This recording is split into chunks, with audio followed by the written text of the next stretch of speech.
Why do female Joes look so much like dudes? Well, that one I actually can answer for you, and it was an issue that we talked about on a number of occasions, and it has to do with the bucks that you saw earlier. The bucks were designed on the framework of a male body, if you can even call those male, because those bucks basically had to do more with articulation of parts than they did with realistic anatomy. We had talked a number of times, Roger, Avery, and I, about changing the bucks and also creating characters that changed their height. But I think that the issue of the height probably dealt more with the uniformity of the figures to be able to fit in vehicles. But it was discussed, and obviously it's been changed since because the figures are far better now, far more realistic as far as anatomy is concerned. But we had no female bucks. Females were very rare, as you know. And honestly, they came about because of political matters at that time. When Hasbro decided to do a female figure, they felt that it was something that probably would not sell. And indeed, I think one of my female figures is rather rare, and that's Jinx, who was a ninja, the red figure. And so when people don't buy them, they become more collectible, and I think that that's what happened with Jinx. Jinx also suffered from the same fatal flaw that I was talking about with Air Raiders, but I didn't explain what that flaw was. Jinx, her face was covered, and where you cover the faces of the enemy figures, the good guys, you always want to have, in my opinion, a human being that a child can identify with, which is basically what you do with G.I. Joe figures. So when you do mask a face, you basically mask a personality that a child can relate to. Air Raiders looked robotic. They were supposed to be human beings in spacesuits, but we never saw a face. And I think that that was the fatal flaw. But that's my personal opinion. Hasbro may have a completely different take on it. All right. Why are there so few chick figures? Well, I was just talking about that. They didn't sell. That's why there are so very few.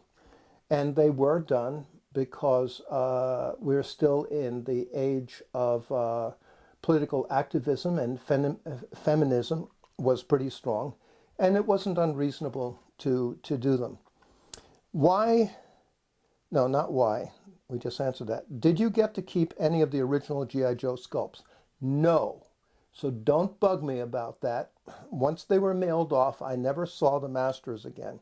I understand that the masters are out there and they've been purchased by collectors, excuse me, but they never sent them back to me. I was paid very well to do these masters, and I had no claim on them. They were the property of Hasbro and still remain so. What did you feel was the silliest, most outrageous concept you were asked to sculpt? Well, I was just talking about tribes, and you guys never saw that, and that was a blessing for you. What was the progress? Oh, I'm sorry. What was the process of sculpting G.I. Joes? Well, I explained that earlier, how I work with plumber seal.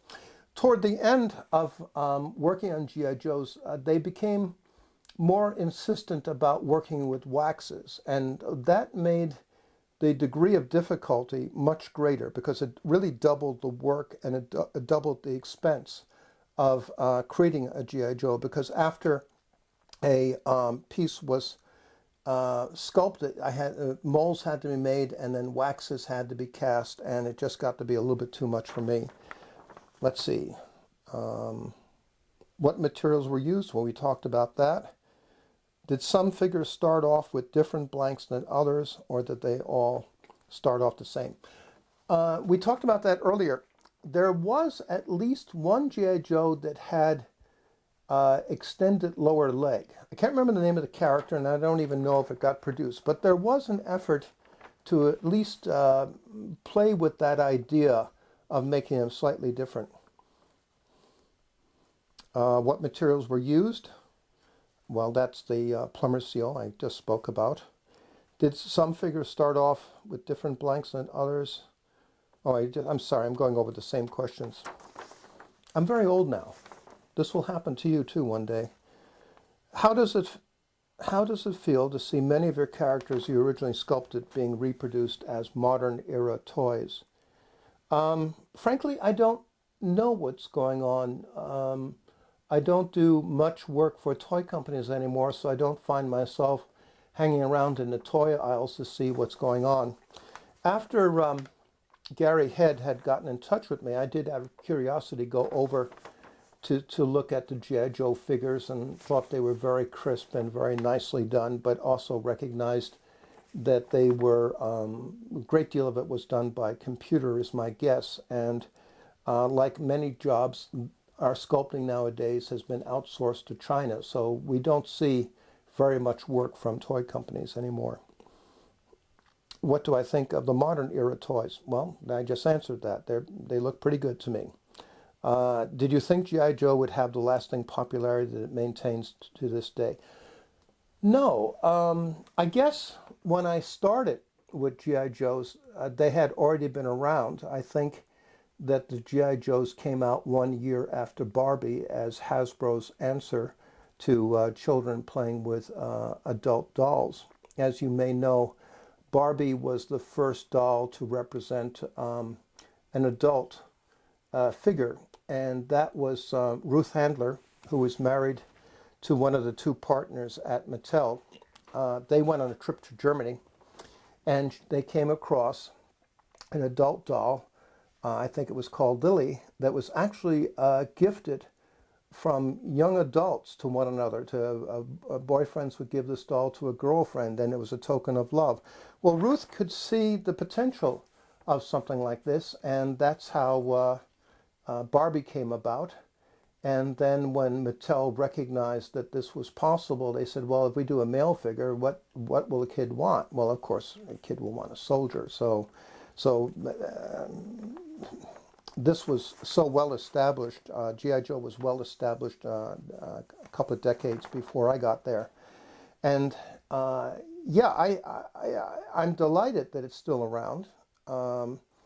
And I don't know how much longer it'll last, but I don't know how much longer I will last either. So good luck to both of us.